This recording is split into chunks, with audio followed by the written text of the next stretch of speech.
తెలంగాణ ప్రభుత్వం 42% రిజర్వేషన్లు బీసీలకు ఇవ్వాలని మొత్తం రాష్ట్ర వ్యాప్తంగా కుల సర్వే నిర్వహించి శాసనసభ ద్వారా చట్టాన్ని చేసుకొని గవర్నర్ గారి ఆమోదం పొంది రాష్ట్రపతి దగ్గర పెండింగ్ ఉన్న అంశం అందరికీ తెలుసు.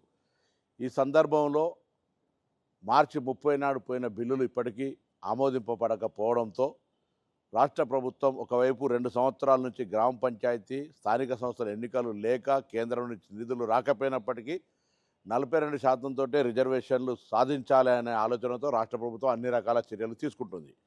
ఈ సందర్భంగా శాసనసభలో అన్ని రాజకీయ పార్టీల మద్దతుతోటి బిల్లులు పాస్ చేసినప్పటికీ దీనిలో ప్రధానమైనటువంటి నిర్ణయం తీసుకోవాల్సిన కేంద్ర ప్రభుత్వం మౌనంగా ఉండడము, తదుపరి చర్యలు తీసుకోకపోవడం వల్ల ఈ అమలు జరగడానికి జాప్యం జరుగుతోంది. న్యాయస్థానాల్లో కూడా పోరాటం చేస్తూ ఉన్నాం. రేపు హైకోర్టులో కూడా అఫిడవిట్ దాఖలు చేస్తాం. అన్ని రకాల పోరాటం జరిగే సందర్భంగా తెలంగాణలో ఉన్నటువంటి బలహీన వర్గాల నాయకత్వం అంతా కూడా జాయింట్ యాక్షన్ కమిటీగా ఏర్పడి అటు మాదిగ దండోరా, మాలా మహానాడు, అన్ని బీసీ సంఘాలు, పెద్ద పెద్ద బీసీ నాయకులంతా కూడా ఐక్య సమితికి ఏర్పడి ఈరోజు బంద్ పిలిపిస్తూ ఉన్నారు. వారికి అభినందనలు. ప్రజలు కూడా అందరూ సహకరిస్తూ ఉన్నారు. తెలంగాణ రాష్ట్ర వ్యాప్తంగా బంద్ శాంతియుతంగా జరుగుతూ ఉంది. రవాణా శాఖ పక్షాన అన్ని రాజకీయ పార్టీల విజ్ఞప్తి మేరకు బస్సులు కూడా అన్ని కూడా బంద్ చేసుకోవడం జరిగింది.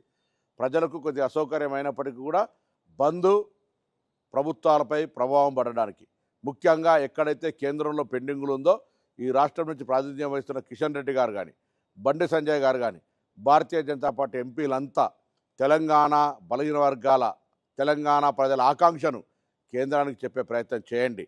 రిజర్వేషన్లు ఈ దేశంలో తొలి రాష్ట్రంగా తెలంగాణ నమోదై బలహీన వర్గాలకు న్యాయం చేసిన రాష్ట్రంగా ఉండే అవకాశాన్ని మీ నాయకత్వంలో ఇచ్చే ప్రయత్నం చేయండి. లేదా తెలంగాణ ప్రజల ముందు దోషిగా నిలబడేటువంటి పరిస్థితి వస్తుంది. కాబట్టి భారతీయ జనతా పార్టీ విజ్ఞప్తి చేస్తున్నా, రాజకీయం లేదు, విమర్శ లేదు. ఈరోజు బాధ్యత మీది, కేంద్రంలో ఉన్న బాధ్యత మీది. రాష్ట్ర వ్యాప్తంగా మా బాధ్యతలన్నీ నిర్వహించినాం. మళ్ళీ ఏ చట్టమైనా ఏ న్యాయస్థానంలోనైనా మా వాదన వినిపించడానికి సిద్ధంగా ఉన్నాం.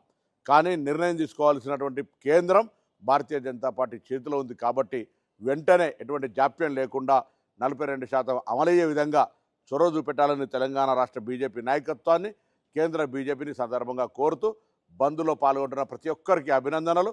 ఈ ఆకాంక్ష ఆనాటి తెలంగాణ ఉద్యమ స్ఫూర్తితోటి ఏ విధంగా అయితే జాయింట్ యాక్షన్ కమిటీగా నడిచిందో ఈ జాయింట్ యాక్షన్ కమిటీ 42% రిజర్వేషన్ సాధించేంత వరకు పోరాటం కొనసాగాలే, ముందుకు నడవాలని శుభాకాంక్షలు తెలియజేస్తూ వారందరి నాయకత్వంలో తెలంగాణ ప్రభుత్వం తప్పకుండా ప్రజాపాలన ప్రభుత్వం 42% కట్టుబడి ఉందనే మాటని సందర్భంగా తెలియజేస్తాను.